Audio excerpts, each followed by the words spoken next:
બીજું એક પ્રશ્ન છે કે બીએમઆર અને હાર્ટ રેટનો ડાયરેક્ટ કોઈ રિલેશન્સ છે? બીએમઆર મેટાબોલિક રેટ, તમારું મેટાબોલિઝમ વધે જેનાથી વેઇટ લોસ થાય. એક્સરસાઇઝનો ફાયદો સમજવો હોય તો બીએમઆર સમજવું જ પડે.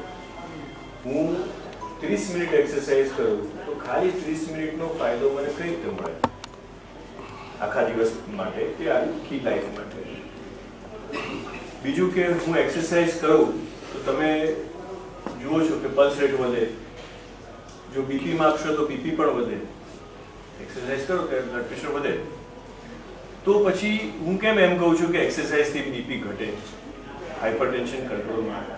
કારણ કે એક્સરસાઇઝ કરતી વખતે પલ્સ રેટ વધે, એક્સરસાઇઝ કરતી વખતે બીપી વધે, પણ એ જે ટેવ પાડી તમે શરીરને વધારવા ઘટાડવાની, એનો ફાયદો આખો દિવસ પડે અને એના લીધે આખો દિવસ તમારું બ્લડ પ્રેશર નીચું રહે, પલ્સ રેટ નીચું રહે. એક્સરસાઇઝ કરો એટલે તમે તમારો બીએમઆર, બેઝલ મેટાબોલિક રેટ, એ વધારો છો. એક વાત એમણે કરી ને કે શરીર શરૂઆતમાં બહુ સરસ રિસ્પોન્સ આપે સર્જરી પછી, અને પછી ધીમે ધીમે રિસ્પોન્સ જતો રહે. એ કેમ એવું થાય? કુદરતે, ભગવાને, જે કોઈ અલૌકિક શક્તિ છે એને જેણે શરીર બનાવ્યું છે એ અદ્ભુત રચના છે. આ શરીર બહુ સ્માર્ટ છે. એને તમે ખોરાક ખાઓ, એમાં જે કેલરી મળી એ કેલરીમાંથી તમે જેટલી વાપરી, બાકીની તરત બચાવીને બેંકમાં મૂકી દે, અને એ કેલરી જાય લીવરમાં શરૂઆતમાં અને બાકી ફેટમાં, પેટ અને સાથળ, પછી અહીંયા એમ ફેટ ડિપોઝિશન થવાના સ્પેશિયલ જગ્યાઓ છે, સેફ ડિપોઝિટ વોર્ડ્સ છે. એ ફેટ ભેગી જે થઈ, એ ફેટ કેમ ભેગી કરે? કારણ કે જૂના જમાનામાં આપણે જ્યારે ઇવોલ્વ થયા ત્યારે ખાવાનું મળવું એ રોજ શક્ય નહોતું. ઇવન તમે આજે જેમ કે સિંહને કંઈ રોજ શિકાર ના કરી શકે, એટલે રોજ મળે પણ. એવું જ તમને રોજ શિકાર ના મળે તો જ્યારે મળ્યું ત્યારે ખાઈ લીધું, પછી જે બચ્યું એ બેંકમાં મૂક્યું, જેથી આફતના સમયે જ્યારે ખાવાનું ના મળે ત્યારે કેલરી વાપરી શકાય. આ શરીરની રચના છે. હવે અનફોર્ચ્યુનેટલી શું થયું, ઇવોલ્યુશન, માઇન્ડનું એવું થયું, ટેકનોલોજીનું એવું થયું, એવી પરિસ્થિતિ નીકળી ગઈ. હવે તો રોજ ખાવાનું મળી જ શકે, પણ શરીર એ જૂની વસ્તુ ભૂલ્યું નથી. એટલે તમે જેટલું બી એક્સ્ટ્રા ખાધું આજે, એ આજનું બચાવીને જમા કરી દીધું. કાલે તમે વધારે આપ્યું તો વધારે ખુશ થઈ ગયું, અચ્છા બીજી આટલી કેલરી આવી, એ પણ જમા કરી મૂકી દીધી. કારણ કે ક્યારેક દુકાળ પડવાનો છે, એ પડતો જ નથી. ફેમિનિઝમ છે, પડતો જ નથી, પડવા દેતા જ નથી, પડશે કે એટલે માટે શરીર વધે છે. હવે બીજી એક આ જ વસ્તુની આગળ એ છે કે જ્યારે તમે ના ખાઓ, ડાયટિંગ કરો તો વજન ઘટે છે. શરૂઆતમાં ફટાફટ વજન ઘટે, પહેલા 5-7 કિલો 10 કિલો ઘટી ગયા, પછી વજન ઘટતું બંધ થઈ જાય. કેમ? અગેન શરીર બહુ જ સ્માર્ટ છે. એવી વ્યવસ્થા છે કે તમારી એક્ટિવિટી પ્રમાણે શરીર ખર્ચો કરે. બજેટિંગ, તમે કેટલા ખર્ચો છો એ જોઈ અને એ તમારું બજેટ નક્કી કરે. એટલે શું થાય કે તમે રોજ 100 કેલરી ખર્ચતા હો, એ 100 રૂપિયા તમે એને આપો છો, તો જેમ એક બહુ આદર્શ ગૃહિણી જેટલા પૈસા આપે એમાંથી ઘર ચલાવે એવું કરે. એટલે તમે ડાયટિંગ કરવા માંડ્યું, તમે સડનલી રોજ 3000 કેલરી ખાતા હતા, એમાંથી 1500 કેલરી પર પહોંચી ગયા કે 1000 કેલરી પર પહોંચી ગયા. તો પહેલા તો એને ખોટ પડવા માંડે, એટલે બેંકમાંથી લઈને વાપરે, એટલે વજન ઘટે. પછી 20 દિવસ, 30 દિવસ, 2 મહિના, 3 મહિનામાં એને આવડી જાય કે આટલામાંથી ઘર કેવી રીતે ચલાવવું, બેંકમાંથી ઉપાડ્યા વગર. This is what happens. તમે 1000 કેલરી ખાધી, 1000 કેલરીમાં જ તમારી એક્ટિવિટી મેનેજ કરવા માંડે શરીર, by decreasing your BMR. Basal metabolic rate એટલે કે તમારા કોષો, શરીરના જે સ્નાયુ કોષો, જે સેલ્સ બનેલા છે, એ સેલ્સની કેલરી વાપરવાની પ્રક્રિયા, મેટાબોલિઝમનો રેટ, એ મેટાબોલિઝમનો રેટ ઘટાડી નાખે. તમારો BMR ડાઉન જાય એટલે તમારું શરીરની કેલરીઝ વપરાવાની ડાઉન જાય, તમારું વજન ઘટતું બંધ થઈ જાય, તમારા બેંક ડિપોઝિટ સેફ થઈ જાય. This is what body does, and this is what body does in every human being all through the life. નાના છોકરાનું BMR બહુ હાઈ હોય એટલે ગમે તેટલું ખાય એનું વજન ના વધે, બધું વપરાઈ જ જાય. જેમ મોટા થાવ એમ આ બધા મિકેનિઝમ્સ આવે.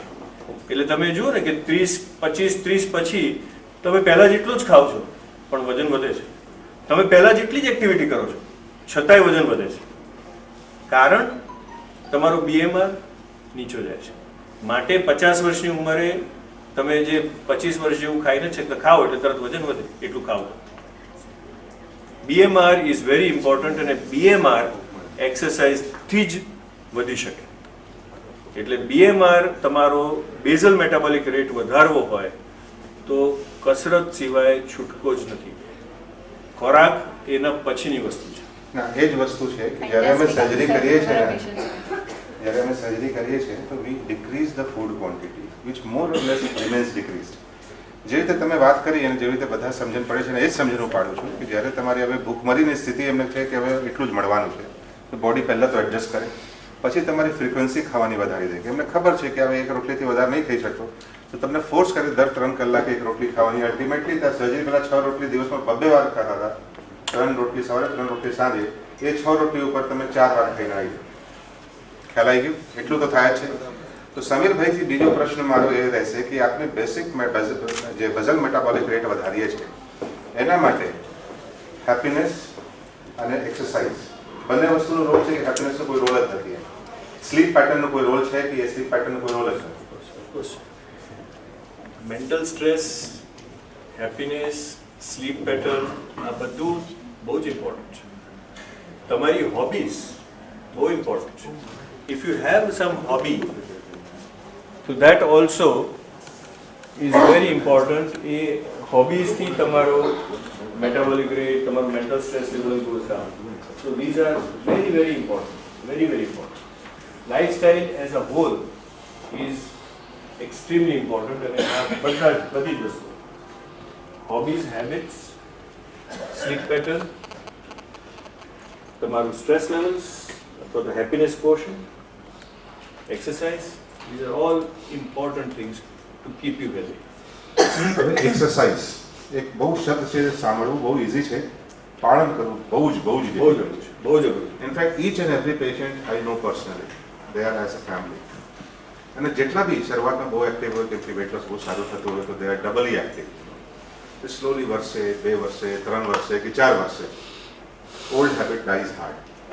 તો આપણે મિનિમમ કેટલી એક્ટિવિટી કરીએ જેનાથી તમારું BMR એટલીસ્ટ સસ્ટેન્ડ રહે, વધે નહીં? 15 to 20 minutes a day. બધાને સાંભળો, 15 થી 20 મિનિટની એક્ટિવિટી તમે કરો તો તમારું BMR સર્જરી પછી જે વધી ગયું છે એ મેન્ટેન રહે, તો એટલીસ્ટ તમારું વજન ના વધે. પણ એમ ચાલો એ એક્ટિવિટી ના કહેવાય, ફાસ્ટ જ ચાલવું પડે 20 મિનિટ, પસીનો પડવો જ જોઈએ. અચ્છા, how important C food, it is a basic part of our life, day to day life. આજે લગ્ન પ્રસંગમાં જઈએ તો લગ્ન પ્રસંગ સારો છે કે નહીં એ ડિસાઇડ થાય છે ફૂડ સારો છે. So food is very very important. Conference બી ફૂડ નહીં મળે તો કઈ કોન્ફરન્સ અને બંગાળથી આપણે કેટલું બી એમાં ભણવાનું સારું ભાઈ. So food is a very much integral part of life. So my next question. I hope you have good food after coming. So but it is healthy also. So જ્યારે આપણે BMR ને કંટ્રોલ બી રાખવું છે અને food પણ ખાવું છે, તો what we should avoid in general કે જે BMR ને સીધું ઇફેક્ટ ના કરે?